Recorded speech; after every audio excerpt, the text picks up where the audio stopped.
बिस्मिल्लाहिर्रहमानिर्रहीम, अस्सलाम वालेकुम जी। मैं आयशा नुमान आपकी खिदमत में हाज़िर हूँ आपके अपने चैनल आम आवाम के साथ। पाकिस्तानियों, आज बहुत ही तहलका खेज़ दिन है और बहुत ही तहलका खेज़ किस्म की जो डेवलपमेंट्स हैं वो सामने आ रही हैं।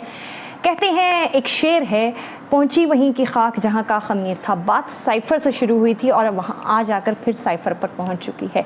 साइफ़र गोया कि कोई हकीकत है या फिर एक रचाया गया ड्रामा है। आइए उसके ऊपर जो है मैं आपको कुछ क्लिप्स दिखाती हूँ, आपकी याददाश्त जो है उसको दोबारा से तरोताज़ा करती हूँ कि ये ड्रामा था या एक तल्ख़ हकीकत है जिसकी बिना पर जो है वो एक मुंतखब वज़ीर आज़म को जो है वो आउटस्टेड किया गया एक उसकी मुंतखब सीट से, और वहाँ पर जो है एक साजिश घड़ी गई, एक ड्रामा रचाया गया और उसके बाद जो पाकिस्तान के हालात हैं वो आपके सामने हैं। तो जनाब शुरुआत करते हैं 9 अप्रैल के बाद से जो साइफ़र का एक मामला सामने आया था, जिस तरह से अमरीकी सफ़ीर डोनाल्ड लू ने जो है वो हमारे जो असद मजीद साहब हैं, हमारे पाकिस्तानी सफ़ीर हैं, उनको बुलाकर जो है उनको धमकी दी थी और बाकायदा तौर पर उनको तंबीह की गई थी कि इमरान खान को जो है वो सियासत से हटाया जाए, वज़ारत उज़्मा की कुर्सी से हटाया जाए, वरना उसके बाद जो है पाकिस्तान को बहुत ही हौलनाक किस्म के नताइज जो हैं वो भुगतना पड़ेंगे। और जनाब इसके ऊपर जो है एक पूरा साइफ़र जो है उसको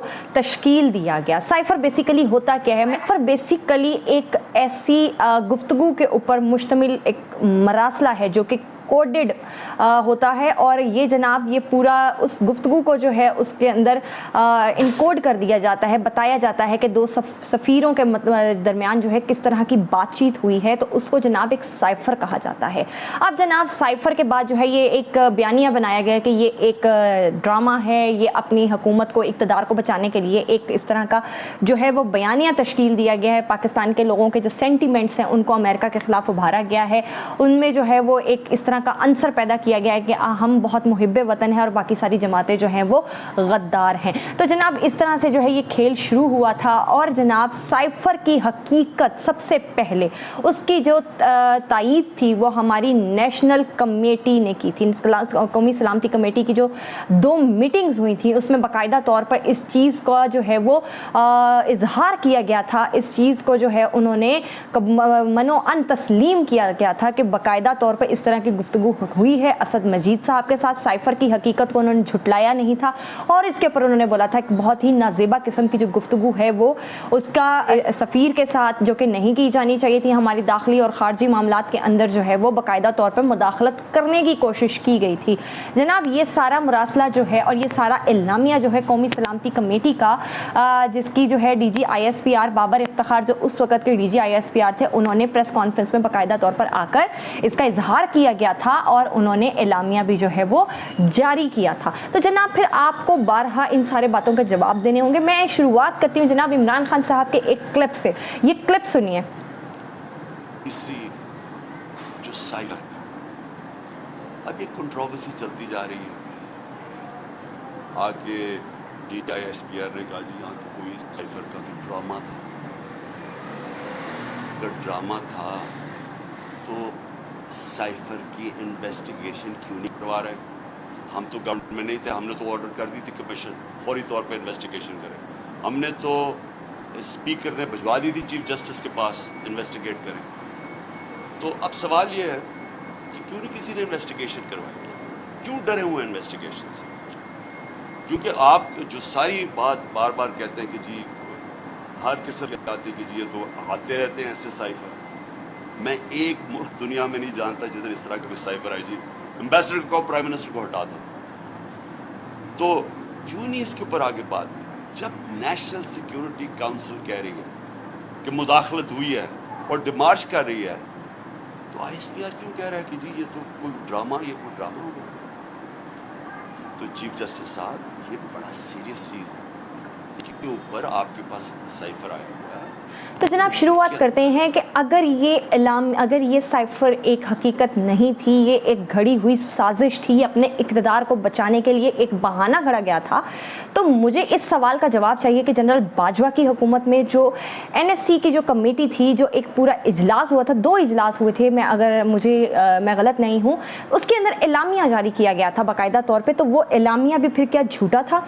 क्या बाजवा साहब भी इस साजिश में शामिल थे?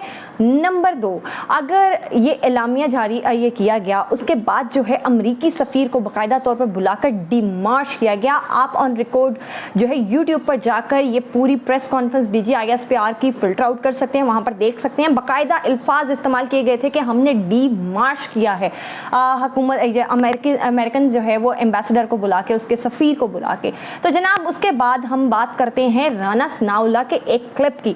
ये क्लिप भी प्लीज़ ज़रूर देखिए। नहीं, साइफर गायब होने की बात नहीं है। साइफर जो है वो वज़ारत ख़ारजा में मौजूद है।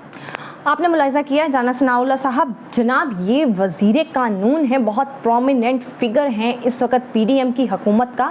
इनकी बात जो है उसको मनवन जो है उसके ऊपर रिलाई करने का कोई सवाल ही नहीं उठता। तो जनाब ये फरमा रहे हैं, ये साहब फरमा रहे हैं कि साइफर जो है उसको गुम कर दिया गया है। फिर जनाब कह रहे हैं साइफर है ही नहीं। तो जनाब आप बताइए, आप लोगों के कौन से बयानिए के ऊपर हम यकीन करें? अब आप लोग कह रहे हैं कि जी उस एक शख्स को बुलाकर उसने बयान रिकॉर्ड करवाया है दफ़ा 164 के तहत जुडिशल मजिस्ट्रेट के सामने कि साइफर जो है एक जो है हकीकत पे मबनी जो है, और जनाब ये जो हकीकत पर मबनी एक दस्तावेज़ नहीं है, ये एक घड़ा घड़ाया झूठ है। ये एक बयानिया तैयार किया गया था इमरान खान की जानिब से ताकि वो अपनी हुकूमत को जो है वो बचा सके, अपने इक़्तिदार की कुर्सी को सिक्योर कर सकें। तो जनाब पहला सवाल उन लोगों से, उन ताकतवर लोगों से जिन्होंने आज़म खान को जो है 1 महीने तक गायब रखा, उसके बाद एकदम से उनका नमोदार होना और डायरेक्ट जुडिशल मजिस्ट्रेट के सामने अपना ये बयान जो है रिकॉर्ड करवाना, वादा माफ गवाह बनकर सामने आना, इसके ऊपर बहुत बड़ा क्वेश्चन मार्क है। आपको नहीं पता क्या ये सोशल मीडिया का ज़माना है? यहाँ की जो पाकिस्तानी हैं ये इतने बाशऊर हो चुके हैं कि हर चीज़ जो है वो आपको सामने लाकर रख देंगे, आपको फ़िल्टर आउट करके दिखा देंगे कहाँ सच बोला गया था, कहाँ झूठ बोला गया था। तो जनाब ये सारी चीज़ें जो हैं ये पाकिस्तानी कौम को बहुत अच्छे से समझ आ रही हैं कि साइफर सच था कि साइफर झूठ है। और दूसरे जनाब इमरान खान साहब जो हैं वो पहले भी बोल चुके हैं कि उसकी एक कॉपी जो है जस्टिस उमर अता बंदियाल को भिजवा दी गई है। आप उसके ऊपर एक मुकम्मल और शफाफ तहकीकात क्यों नहीं करवा रहे? हालांकि PTI के चेयरमैन ने बारहा इस चीज़ का इजहार किया कि अगर साइफर एक हकीकत नहीं है तो उसकी तहकीकात करवाइए। आप तहकीकात करवाइए, बिस्मिल्लाह कीजिए, पता चल जाएगा आला अदलिया के प्लेटफॉर्म से कि साइफर एक हकीकत है या नहीं है। लेकिन अगर इस तरह के भोंडे किस्म की प्रेस कॉन्फ्रेंसेस होती रही, इस तरह के प्यादे और इस तरह के मोहरे जो है वो मार्केट में इन होते रहे, कभी कोई पार्टी बनती रही, कभी कोई पार्टी टूटती रही, कभी किसी को ज़बरदस्ती शामिल किया गया, कभी किसी को ज़बरदस्ती उठवा लिया गया, किसी को पाबंदे सलासल कर दिया गया। महज़ब माशरों में ऐसा नहीं चलता। जहाँ पर लोगों को शऊर आ जाए ना, वहाँ पर बात आपको दलील से करना पड़ती है, ना कि इस तरह की भोंडी हरकत करके, ना कि इस तरह की उल्टी चालें करने के से, और ना ही इस तरह के जो है झूठे और मुतज़ाद बयानात देने से आप लोग अपना जो एक खोया हुआ इमेज है उसको दोबारा से सस्टेन कर सकते हैं। बहुत शुक्रिया।